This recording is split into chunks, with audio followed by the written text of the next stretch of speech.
Hello and welcome to In Conversation With, the monthly podcast series brought to you by the team that produced the Global Cosmetics newsfeed. 2022's theme is FuTure-Proof. This month's topic is colour cosmetics, and I'm your host, Siobhan Murphy. How is the colour cosmetics industry future-proofing itself for the circular economy? A notoriously difficult product category to share, lease, reuse, repair, refurbish, and recycle with. Who are the innovators and how can the legacy brands learn from their business models? To help me answer these questions and more, it is my pleasure to introduce this month's panel. Hello and welcome to Kat Turner, Chief Creative Officer and co-founder at Cult London. A warm welcome to Rachel Reid, founder and CEO at Subtl Beauty. And hello to Adam Triantis, co-founder at DCYPHER. Welcome, everybody. Hi, thanks for having me. Hi, Siobhan. Lovely to be here. Hi, Siobhan. Thanks for having me. Okay, Kat, let's start with you. What are the social drivers Cult have been tracking that are currently influencing the future-proofing of the colour cosmetics market? Well, do you know what? It's such a good question and one that we ask ourselves and are asked by our clients all the time. So if we were to sort of look back for a moment at the past 12, 18 months, one of the biggest drivers in color cosmetics and in fact in sort of beauty generally has of course been TikTok. So TikTok made me buy it. This has been a real phenomenon driven by, the past couple of years of lockdown and COVID and consumers really turning to influence of social platforms more so than ever before. But TikTok has been such a big driver of that because this is a place where younger consumers, in fact, it's not even just generational, but consumers are turning to sort of look for trends and emerging methodologies and hacks, life hacks. And so it's everything from taking that lipstick that you would normally have for your lip, applying it to your eye, to your cheek, and really looking at the versatility of product. But if we look forward into 2023 and beyond, the conversation that we're having so much now is around Web3, metaverse, and how to look at this sort of new world, if you like, of blended realities that we're having as part of our sort of new way in which we're communicating between brands and consumers, and that sort of reality, if you like, is blending so much more than ever before. So we're seeing color eyeshadow palettes that are influenced by Minecraft collections that are going live, or looking at how Animal Crossing could be reimagined as a color palette. So I think that this is really an area that we're focusing on a lot. We've invested a lot in the ways in which we understand it as a business.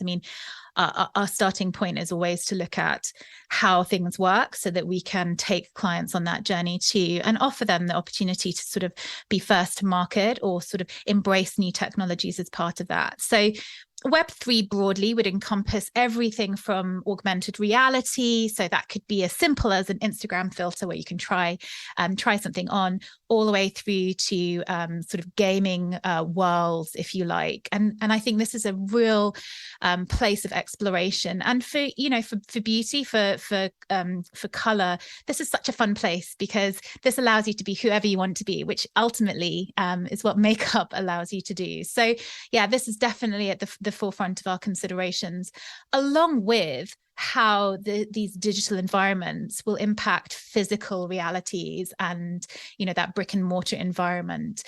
So I think we're seeing a huge appetite for understanding how these two environments will blend. And talking new worlds, Rachel, what are the social drivers that Subtl Beauty have been tracking? I think how consumers are living their lives very much drives consumption in this category. We're living in a time where we have health, we have safety, and we have economic considerations. So, we're all very aware of the lipstick index and, how this category can fare quite well in even the most turbulent times. But I think the social driver here is really going to be in how a product aligns with somebody's lifestyle. To Kat's point, whether it's, escapism through artistic expression. Here at Subtl, we're really focused on serving a consumer who needs more convenience, speed, and portability. And so we're doing that through packaging innovation. And then you have the brands who are very mission-based and align with certain missions that can really favor a consumer who uses that as their self-identity. And at DCYPHER, Adam?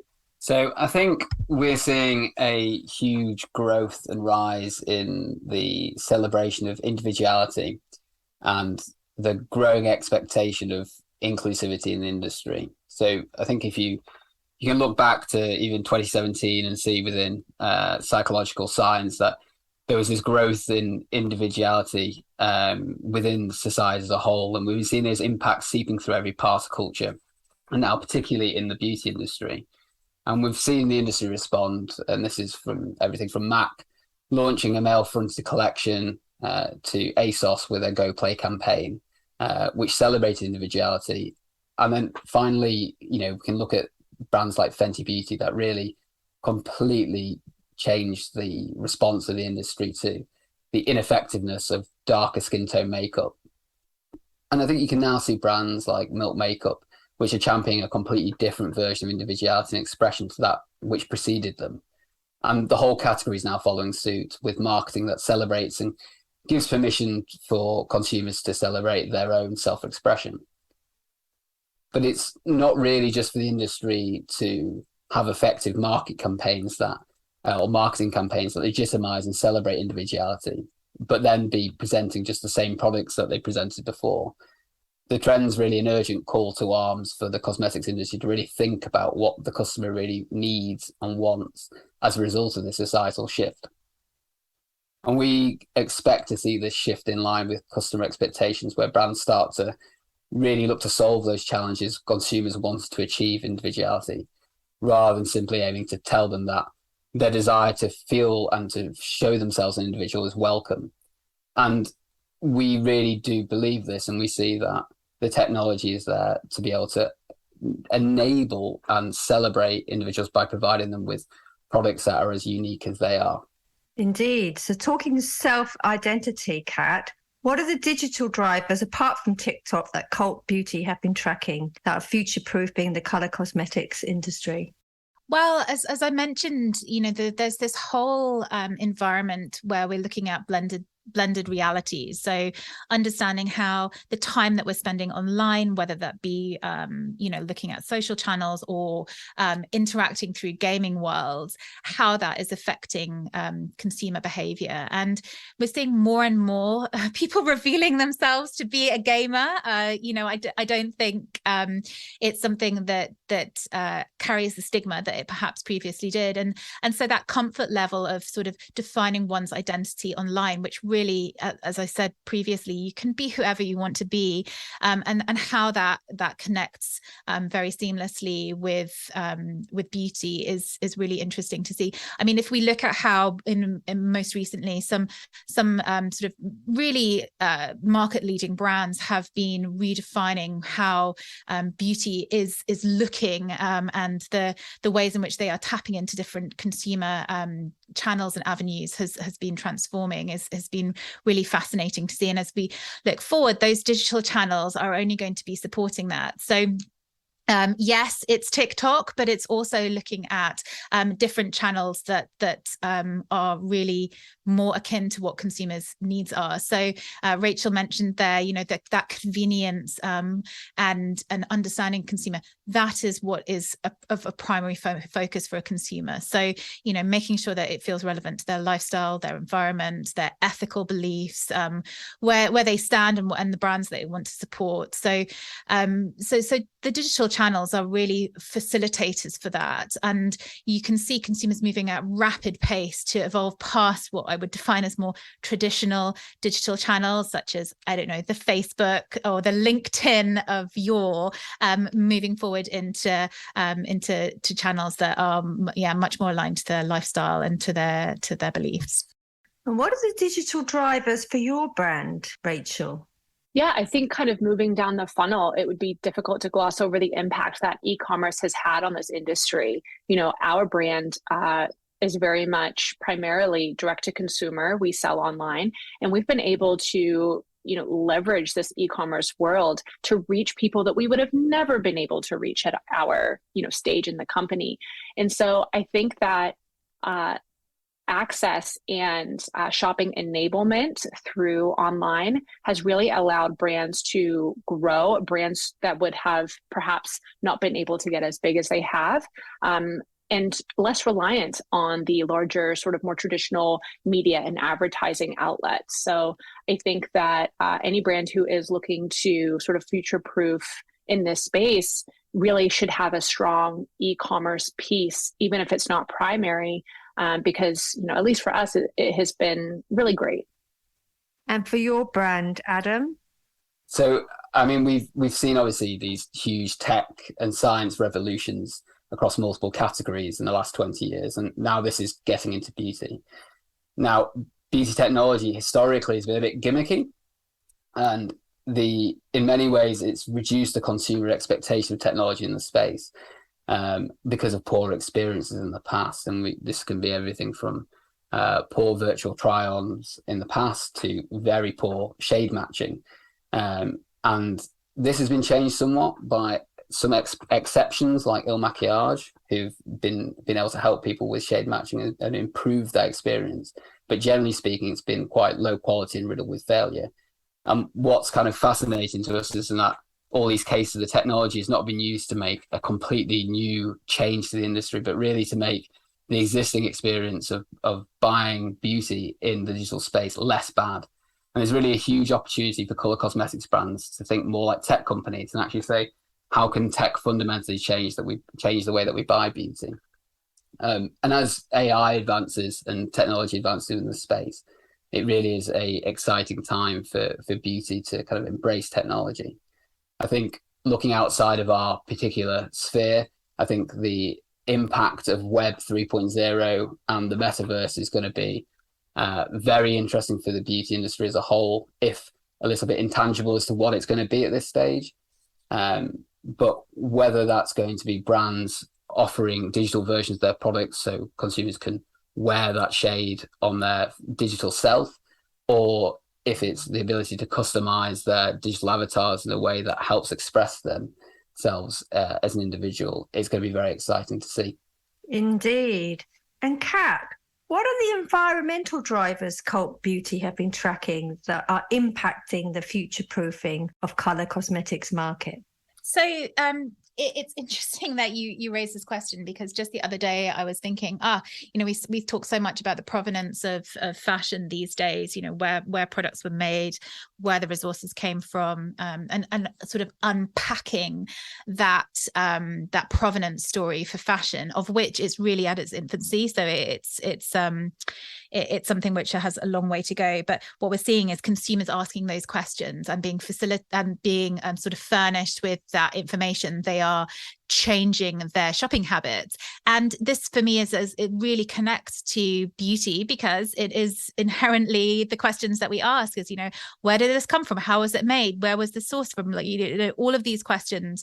And the reason why those are environmental is because I think what, again, the past 2 years showed us is that can shut down very quickly when you have a supply chain that is coming from, it's an international supply chain, let's say. So you might have a formulation that comes from Italy and packaging that comes from China, and how do you get those two things together to then market to an American consumer? The knock-on effect of that and how that has affected both supply chain and keeping up with the demand. And I mentioned that like TikTok made me buy earlier. I know many of our clients who struggled to meet that demand because they weren't able to sort of keep up with that. So I think this question around environmental factors is so much more pertinent than ever before. And of course we've seen, and perhaps we'll come on to it a little bit further, but we've seen much greater demand for consumers for plant-based and vegan formulations and products. And we're seeing more so than ever before that brands are pursuing, if not already certified B Corp, and these are real drivers for consumers, specifically for younger consumers who will shop based on this type of certification and these type of environmental considerations. So whereas it might have been that this was relatively niche just 5 years ago, now this is like a very big part of the considerations that consumers have. And so yeah, looking at environmental trends, I can only see that this is going to become much more at the forefront of consumer considerations when they're looking at brands to buy. And that's an opportunity for Colour, because I think it's a really a place for exploration and self-expression, and therefore that self-expression is going to extend to the provenance of the brand and the ethics behind it. And so I think it's a huge opportunity for Colour Cosmetics to remain aligned with consumers and even guide the way, because oftentimes consumers are not aware of what's possible until they begin to see this type of narrative around something which has historically been seen as sort of frivolous. This is now quite important and powerful and even political. And talking powerful brands, Rachel, what are the environmental drivers for your brand? Yeah, I mean, really piggybacking off of what Cass said, I think the global climate crisis will really inform how brands navigate the next 10 to 15 years. We're experiencing a period of time where consumers have a very real and very loud say in how a brand exists in the world, even if government oversight is lacking. So at least for us, and other cosmetic brands who are looking to build for longevity, really need to be thinking about how the impact their packaging and logistics practices have on the environment, and need to make some very fast changes. Estee Lauder set their own goal that by 2025, 100% of their packaging will be recyclable, refillable, or reusable. And smaller brands need to take that timeline seriously, because by 2025, recycled packaging will be the standard and will be as expected as, say, cruelty-free formulas. And at DCYPHER, Adam?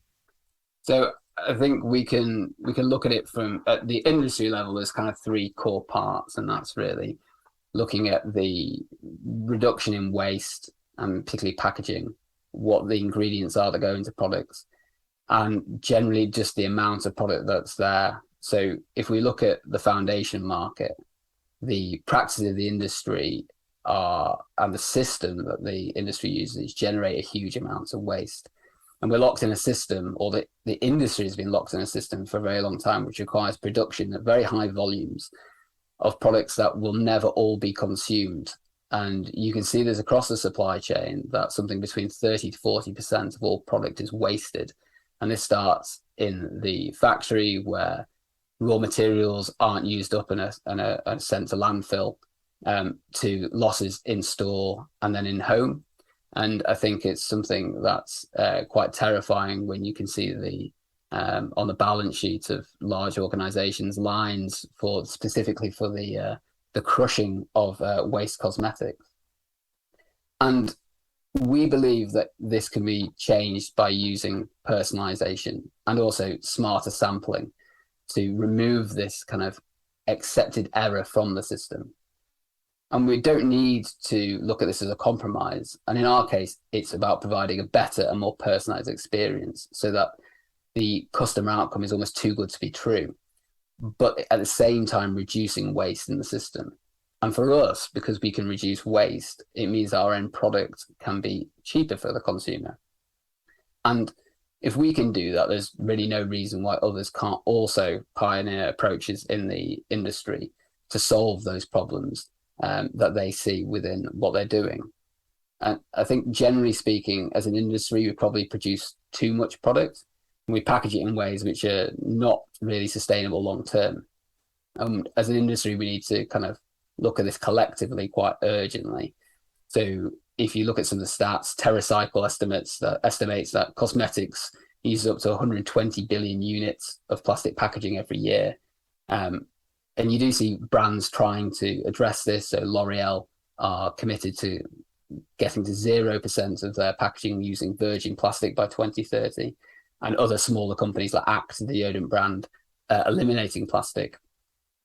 And we know, and we also experience as a brand, some known issues, such as the fact that plastic pumps are incredibly hard to recycle due to their multi-component parts.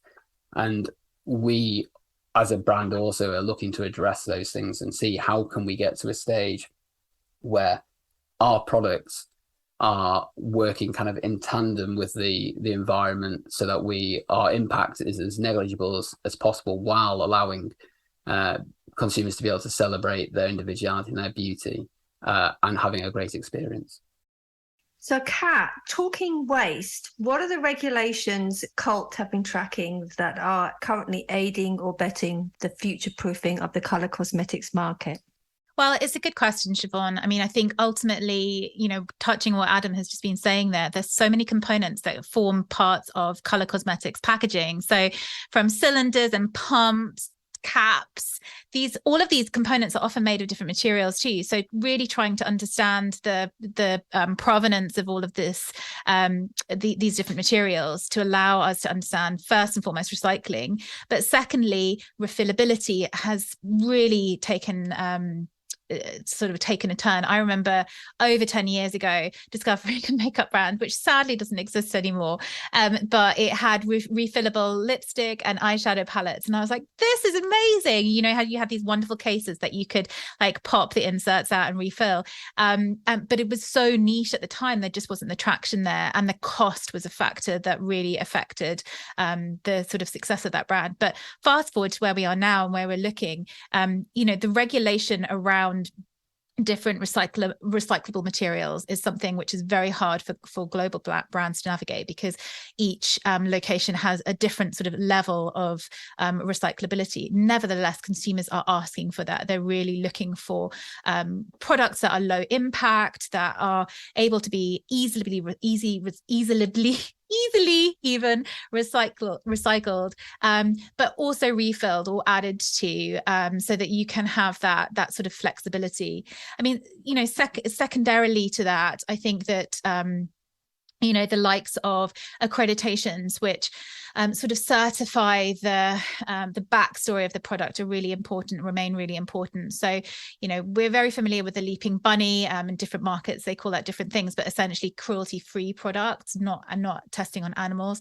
That remains something which is so important to consumers. And we might call it different things. So from some, they might call that cruelty-free. Others, they might call it vegan, but they aren't the same thing. A vegan formulation is something without any animal product, and any animal products, whereas obviously cruelty-free talks about the testing process. So those two things remain very important. And then there's also a really interesting space where we're looking at different types of product packaging, which might be everything from mycelium, which is being used for sort of like packaging products for shipping, or like highly recycled plastic materials, which are forming components that can be used in different ways. So once you've finished like that jar of product, you might be able to sort of use that functionally in a different way. So we're looking at understanding how we use these products in a different way. But the regulations around this shift market to market, so understanding how the consumer receives that might be affected by the kind of like the local governance that surrounds that. But certainly these are questions that consumers are asking a lot and wanting to buy more of. And so I can only see that in the next few years, this is going to be something which is much more at the forefront. And I think where that's going to impact or sort of like hit home the most is what I would kind of like to define as fast beauty. So those more like store bought or like high street brands, which really are like being very pushed on price point, and it's very hard to have those two things go hand in hand. It's not impossible, but that's where I think there's a real opportunity to sort of erode like some of that wastage that comes from the beauty industry, and look at how that can be addressed, because consumers are asking for it. And interesting what both Rachel and Adam have been saying on this subject already. I think that that's something which is evidently reflected in their product offering as well. And for your brand, Subtl Beauty, Rachel, what are the regulations that are aiding and abetting it? Yes, so here in the US, we continue to experience a real lack of regulation, but consumers are doing an excellent job at holding brands accountable and closing the gap that has been left by our government oversight. So, at Subtl, we're active participants in conversations with our customers, understanding what matters to them and how we can deliver the best product through our own self-regulation. Indeed. And at DCYPHER, accountability, Adam. The interesting area for how regulations and accountability kind of line up with DCYPHER is that DCYPHER is by definition, a very transparent brand. We are putting together individual components of ingredients specifically in different formulations or different arrays for each individual consumer. So we really pride ourselves on actually saying, well, what's in the products? What are those things looking to achieve, and on kind of why are they there and why do we do what we do? I think as a general rule, regulations are an interesting place for customized and custom-made beauty, because the regulatory sphere has been designed around this system of mass production of products, and it has never really, when they were designed, there was never really a thought process to say that actually cosmetics may be produced on a custom level, but in a fairly mass way. And as such, navigating some of those regulatory hurdles can be a challenge for brands. But again, if we as DCYPHER are able to do it, other brands are also able to do it. I think it's interesting to touch on what Rachel said about the lack of regulation in the US. I think the UK is slightly different now post-Brexit, but follows most of the lead from Europe. And I think Europe actually has quite a good regulatory sphere and is continuously pushing the boundaries on the colour cosmetics market particularly. So we're now seeing this push by the European agencies to remove some of the cyclic silicons, which have a huge role in foundations due to environmental concerns. And the industry, to its credit, is actually responding quite well, despite it being quite a technical hurdle, to look at how can they use alternative ingredients that have a lower environmental footprint. And I think as a general rule, I'd say that, all regulations are in the main a benefit where they enhance the experience and the usability for consumers. And finally, Kat, what will the colour cosmetics market look like in 12 months' time? Oh, it's such a good question. I'm just getting my crystal ball out now to have a look.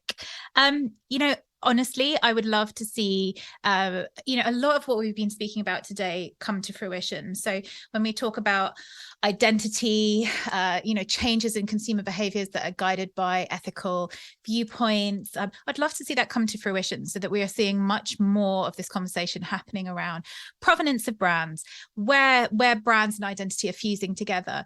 And of course, I obviously have a big leaning towards seeing how this comes to life in digital environments. I think that we're going to see more and more how beauty is interpreted in digital realms. We've seen recently the rise in lots of AI defining sort of like different visual identities. All of that, it has been it brought to life, if you like, by existing tropes, which is why we have so many biases that are built into that. I would love for us to be challenging that and seeing how we're able to, in essence, continue to redefine what beauty is. And color cosmetics has a real role to play in that, by providing something which, providing a collection, if you like, of different, not just products, but ways in for beauty expression, self-expression. And us really looking at blurring all of those lines, whether it be from identity and looking at how we bring sort of the non-binary nature that our culture is shifting towards through all the way through to the product outcome. I know this is a lot of blue sky thinking, but I would love for us to see that sense of self-expression continue to be elevated through beauty. And talking redefining the industry, Rachel, what does the colour cosmetics market look like for you guys in 12 months' time? Yeah, so the data that we've been tracking shows that daily makeup usage is down. And my guess is the pandemic shifted our makeup consumption habits, probably for years to come, but it's not all doom and gloom. Overall makeup usage is up and can be seen in the weekly and monthly usage trends. So, us especially, and I think brands overall who are focused on quick, easy, and effortless makeup routines will will really win in this category. And DCYPHER, Adam, what does the 12 months look like? I think we'll see this ever closer merging of digital technology and beauty. And I think this will come together in terms of those core consumer drivers that we were talking about earlier. So consumers are looking for transparency, and that can be seen through reviews, looking up ingredients, also the choices that they make in terms of where do they look for their interactions with brands. And this, I expect there to be a continued acceleration away from maybe what we'd call legacy platforms like Instagram into the world of TikTok, which is very much more based around individuality, on the real person that you are and about showing you. And I think we will, from a kind of an overall industry point of view, I think we're obviously going to see the impact of the current economic cycle that we're in. And as particularly in the UK, as discretionary spending is kind of reined in. But I think it will be interesting. And I think what we'll see is much like Rachel said, I think brands that are able to provide experiences that enhance their customers' use of beauty to express themselves are going to do very well.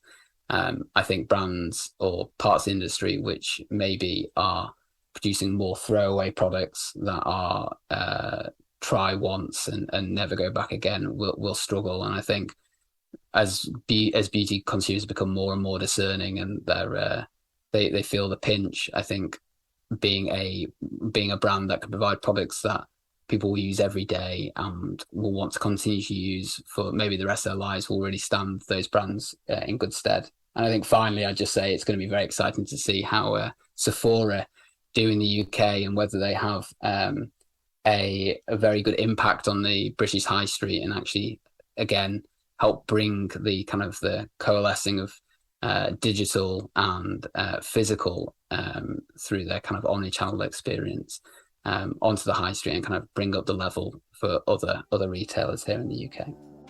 And with that, I would like to thank my guests, Kat, Adam and Rachel, for joining me today, and to you for listening.